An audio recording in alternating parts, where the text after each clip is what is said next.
Nama saya Elisen Zara Swinggi, nombor metrik 2022838704. Definisi alam sekitar dari sudut agama, alam adalah ciptaan Tuhan dan merupakan objek yang mengandungi nilai intrinsik atau metafisik tertinggi bagi manusia yang ingin mengenal dan mendekati Tuhan.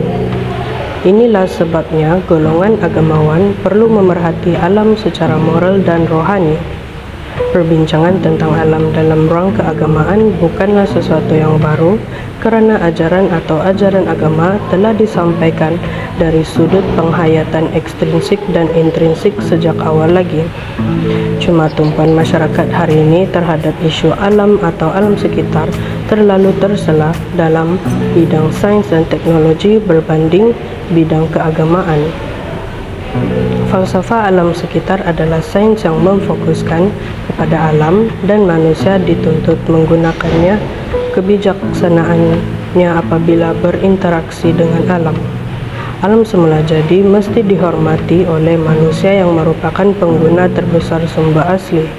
Oleh itu, sekiranya berdasarkan kepada terjemahan literal, maka perkataan alam sekitar adalah menuju kepada apa sahaja yang melingkungi manusia. Assalamualaikum, nama saya Nur Al-Hadirina binti Alimuddin, nama metrik 2022626704. Jadi hari ini saya akan menerangkan lebih lanjut berkaitan dengan isu alam sekitar. Isu yang pertama ialah pencemaran air. Pencemaran badan air biasanya akibat daripada aktiviti manusia sehingga menjejaskan penggunaannya secara negatif. Pencemaran air terhasil apabila bahan cemar dimasukkan ke dalam badan air ini. Badan air sebagai contoh tasik, sungai dan air laut. Pencemaran air boleh dikaitkan dengan salah satu daripada 4 sumber. Sumber yang pertama, pembuangan kumbahan. Kedua, aktiviti perindustrian. Ketiga, aktiviti pertanian, dan air larian bandar termasuk air ribut adalah sumber yang keempat. Bagi pencemaran udara pula, pencemaran udara boleh ditarifkan sebagai perubahan kualiti udara yang boleh dicirikan oleh pengukuran bahan pencemar kimia, biologi atau fizikal di udara. Kehadiran kekotoran yang tidak diingini atau peningkatan yang tidak normal dalam perkadaran sesetengah juzuk atmosfera. Pencemaran udara disebabkan oleh kehadiran bahan toksik di atmosfera yang selalunya berpunca daripada manusia. Isu yang ketiga, penipisan lapisan ozon. Lapisan ozon ialah lapisan gas ozon yang pekat yang melindungi kita daripada sinaran ultraungu berbahaya matahari. Lapisan yang sangat penting ini sedang dimusnahkan oleh CFC ataupun chlorofluorokarbon yang digunakan dalam industri dan kehidupan seharian, contohnya tin aerosol. Isu yang terakhir ialah perubahan iklim. Perubahan iklim merujuk kepada perubahan jangka panjang dalam suhu dan corak cuaca. Sejak tahun 18,000, aktiviti manusia telah menjadi pemacu utama perubahan iklim, terutamanya disebabkan oleh pembakaran bahan api fosil seperti arang batu, minyak dan gas. Assalamualaikum, nama saya Nur Syahda binti Kamaruddin, nombor metrik 20228556. Langkah-langkah menangani isu alam sekitar daripada segi falsafah. Terdapat 4 aspek yang perlu diambil kira. Yang pertama, aspek agama. Krisis alam sekitar yang berlaku berkait rapat dengan kepercayaan dan agama. Manusia mempunyai kepercayaan masing-masing dan agama adalah antara pendorong utama dalam membentuk perilaku seseorang dan amalan masyarakatnya. Setelah diteliti, agama Islam, Hindu dan Kristian beranggapan bahawa manusia perlu sentiasa bertanggungjawab dan menjaga kelestarian alam kerana ianya merupakan makhluk yang sama nilainya dengan manusia. Aspek seterusnya adalah aspek alam. Langkah yang boleh diambil adalah dengan menanam lebih banyak pokok sebagai alternatif mengganti sumber alam yang telah dihapuskan. Hal ini kerana kerakusan manusia menebang pokok dan menjarah bukit bakau sejak 2-3 dekad lalu telah memberi kesan alam sekitar seperti berlaku bencana seperti banjir, tanah runtuh dan kesan rumah hijau. Aspek seterusnya adalah aspek pendidikan. Langkah yang boleh diambil adalah dengan menerapkan pendidikan alam sekitar di sekolah dan institusi tinggi. Pendidikan awal amat digalakkan bagi memupuk semangat cinta akan alam sekitar di kalangan kanak-kanak. Oleh itu, pengenalan subjek-subjek alam sekitar dapat membuka mata pelajar sedikit sebanyak tentang kepentingan alam sekitar dan kesan yang akan berlaku sekiranya ia tidak dijaga dengan rapi. Aspek terakhir adalah aspek sains. Kita perlu menguatkuasakan undang-undang penjagaan alam sekitar di sektor perindustrian. Hal ini kerana pelepasan asap kilang dan pembuangan sisa toksik ke dalam sungai dan laut secara terbuka yang berleluasa telah mengakibatkan kepupusan hidupan akuatik kerana sisa toksik mengurangkan peratusan oksigen dalam air.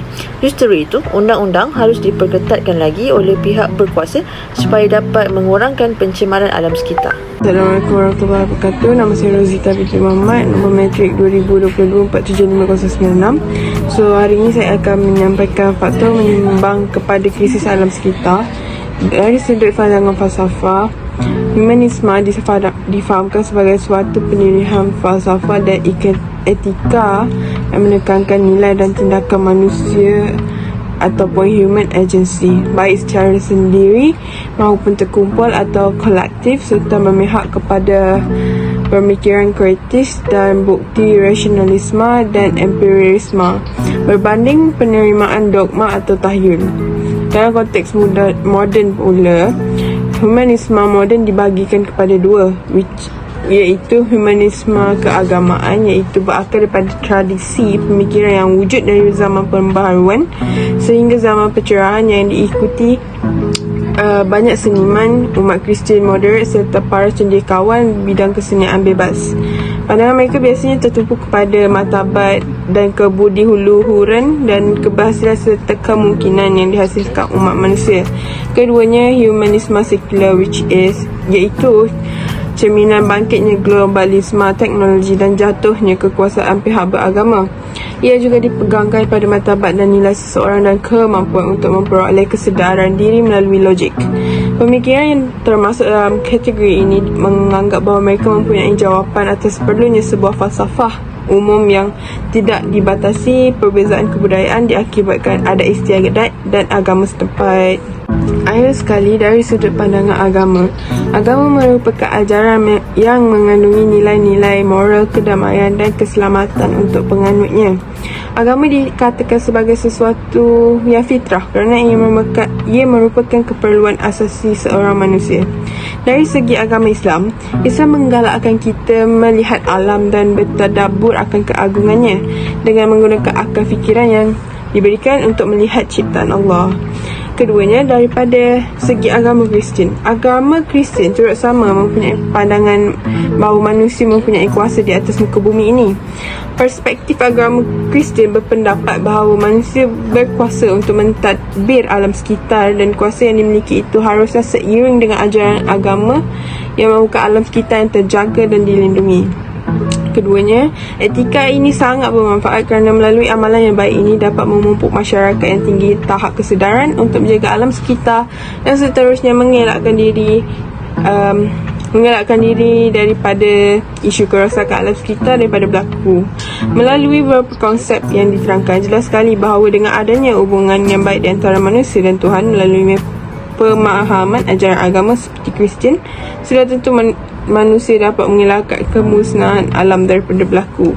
Dan akhir sekali, iaitu dari sudut pandangan agama Buddha yang mengamalkan Buddhisme ataupun Buddhism berpegang erat kepada konsep samsara yang membawa maksud menempuh kehidupan seharian dengan mengawasi kehendak terhadap alam sekitar. Ajaran ini menyatakan bahawa alam semesta ini wujud kerana perkara-perkara yang telah terjadi dan alam semesta ini adalah tidak kekal. Agama Buddha mempunyai perspektif bahawa alam semesta mempunyai sifat sangkara yang membawa maksud tidak kekal dan sentiasa berubah kerana setiap proses kejadian yang berlaku adalah terjadi akibat perubahan yang berlaku dari satu keadaan kepada keadaan yang lain. Oleh itu, muncul nilai kesedaran oleh agama Buddha untuk menitik beratkan hubungan baik antara manusia terhadap alam yang merangkumi binatang dan tumbuhan serta alam semesta secara keseluruhan yang menjadi tempat untuk melangsungkan kehidupan. Hai, nama saya Nur Anati binti JP. Nombor matrik 2022800122. Menceritakan tentang kesan krisis alam sekitar. Krisis alam sekitar boleh memberi kesan terhadap banyak perkara, iaitu pertama manusia. Sebagai manusia, kita bergantung kepada udara untuk mengekalkan oksigen bagi proses pernafasan. Apabila udara yang kita hidup dicemari dengan gas-gas kimia yang berbahaya, ya kita akan jatuh sakit kerana badan kita tidak boleh memproses kandungan udara yang telah tercemar. Kemudian ia akan memberikan kesan terhadap tumbuhan, iaitu mengundang kepada fenomena El Nino kerana penebangan pokok secara haram. Allah telah menciptakan tumbuh-tumbuhan dengan pelbagai jenis, warna dan fungsi untuk dimanfaatkan oleh umat manusia di atas muka bumi ini. Namun kerana sikap tamak manusia itu sendiri mengakibatkan ekosistem terganggu. Seterusnya, yang memberi kesan terhadap haiwan. Haiwan akan terkesan apabila ia terancam atau mati akibat daripada pencemaran udara. Oleh itu, dalam hubungan manusia dengan haiwan, ia mempunyai hak yang wajib ditunaikan, termasuk memberi makan dan menjaga kebajikan terhadap haiwan. Sekiranya hak tersebut diabaikan, manusia itu akan kecam dan akan mendapat dosa. Di samping itu, pencemaran udara akan menyebabkan berlakunya pemanasan global akibat daripada menyusutan lapisan ozon yang melindungi bumi daripada sinaran terus cahaya matahari. Pendarahan secara terus kepada cahaya matahari boleh menyebabkan kanser kulit. Nama saya Syazwina Farzana binti Sazali. Nombor matrik kad 2022864174. Okey, memandangkan isu alam sekitar baru-baru ini menjadi salah satu topik yang paling banyak diperdebatkan sehingga ia melibatkan topik keagamaan. Ini secara tidak langsung menunjukkan bahawa konsep alam boleh dikaitkan dengan konsep ketuhanan. Kegagalan untuk menyelamatkan krisis alam sekitar juga mungkin berkait dengan kegagalan manusia dalam mempertahankan konsep ketuhanan dalam falsafah alam. Ia perlu disepadukan semula untuk membentuk hala tuju yang betul bagi manusia memahami dunia dan kehidupan mereka sendiri. Kegagalan manusia untuk mengaitkan falsafah alam dengan falsafah Tuhan akan mengakibatkan manusia tidak dapat melindungi dan memanfaatkan alam dengan baik.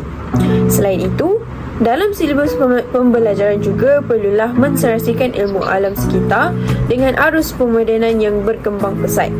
Pencapaian kesedaran lingkungan dan etika, nilai dan sikap, keterampilan dan perilaku yang konsisten, masyarakat dapat membuat keputusan dengan bijak dan betul bagi memelihara alam sekitar. Oleh itu, alam sekitar perlulah dikait rapat dengan subjek biologi, fizik, sosioekonomi, pembangunan manusia dan rohani bagi menghasilkan kesedaran yang efektif.